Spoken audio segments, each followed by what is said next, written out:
салом мухлисони Барселона ва канали Барса ТГ. Левандовски ба Атлетико Мадрид мегузарад. Неймар нияти бозгашт ба Каталонияро дорад. Барселона шонси хуби ҳалли мушкилоти иқтисодиро пайдо кард. Ин ва дигар хабарҳои дастаи Барселонаро имрӯз дар навори худ ба шумо пешниҳод хоҳем кард. Лутфан обуна шуда лайк зери ин навор гузоштанро фаромӯш насозед. Мо бошад шурӯъ мекунем.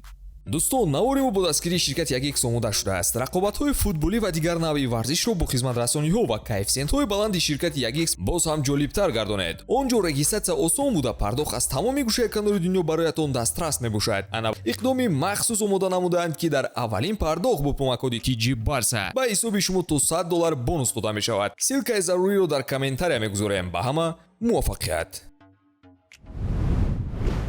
Роберт Левандовски шояд Барселонаро бо Атлетико Мадрид иваз намояд. Дар ин бобат рӯзноманигор Рубен Урия навиштааст, ки Барселона ахиран ба хулосаи фурӯши ҳамлагари полшагӣ омадааст. Аз вазъи бозингар дастаи Атлетико бо диққат назорат дорад ва ӯро ба даст овардан мехоҳад. Имрӯз чунин хабарҳо мебароянд, ки будани Роберт дар Каталония бемақсад аст. Бале, дар бозиҳои охир ӯ каму беш натиҷа нишон дода истодааст, вале ҳақиқати кор ин аст, ки ҳолати иқтисодии дастаро ба назар гирифта фурӯши Роберт аз назар дур нест. Масалан, хави пеш гуфта буд, ки замони Гризманро ҳам бо назардошти вазъи иқтисодӣ ба Атлетико раҳо карда буданд.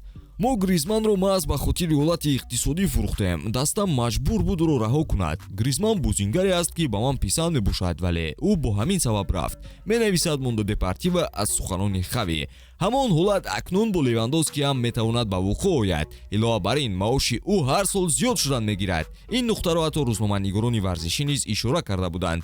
оиди гузариш ба Атлетико бошад, додугирифти бозингарон байни ин дастаҳо зиёд рух додааст. Дар ин бора ягон саволи беҷавобе нест ва трансфер амалишаванда мебошад. барои Роберт ҳам ин варианти хуби идомаи корнома шуморида мешавад. оилаи ӯ аллакай ба зиндагӣ дар Испания одат кардаанд ва танҳо ивази шаҳр мекунанду халос. ғайр аз ин, дастаи Симеоне ҳар сол барои ҷомҳои дохилию аврупоӣ мубориза мебаранд, ки барои ҳамлагаре монанди Левандовски муҳим мебошад. шояд ӯ Роберти 5 ё 10 сол пеш буда набошад, вале ҳамоно ҳайратзада карда метавонад. Атлетико бошад ҳайати худро ба мавсими нав тақвият медиҳад. хулоса карда гӯем, агар Левандовски бо сабаби мушкилоти иқтисодӣ тарки даста намояд ва нияти бозӣ дар Аврупоро дошта бошад, пас назар ба чемпионати Арабистон ва MLS, ки шикори фаъоли бозингаронро дорад, интихоби Атлетико Мадрид беҳтарин вариант барои Роберт Левандовски мегардад.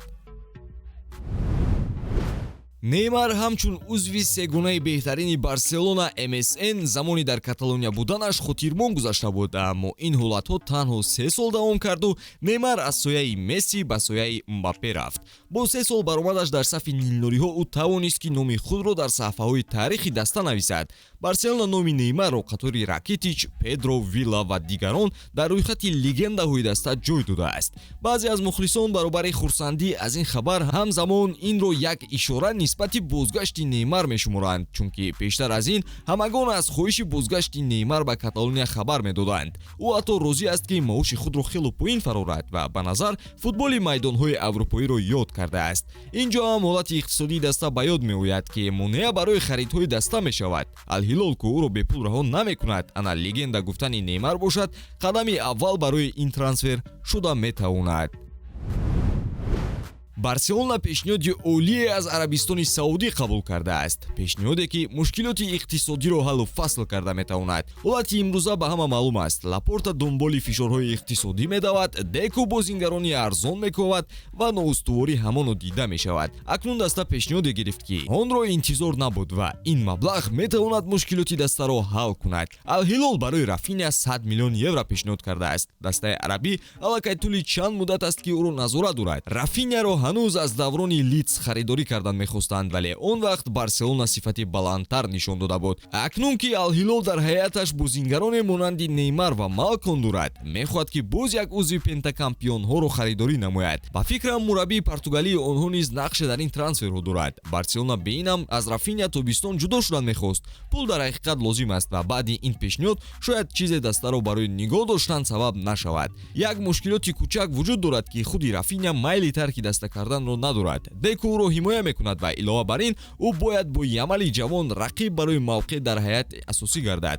Ал-Ҳилол бошад, чун одатӣ маоше пешниҳод мекунад ки 3 маротиб бештар аз маоши феълии Рафиня дар Барселона мебошад. Хуб, мебинем ки чӣ мешавад. Ба ҳамин тамом дӯстон, обуна шавед ва дар ҷараёни навгониҳои Барселона бимонед. Хайр дӯстон.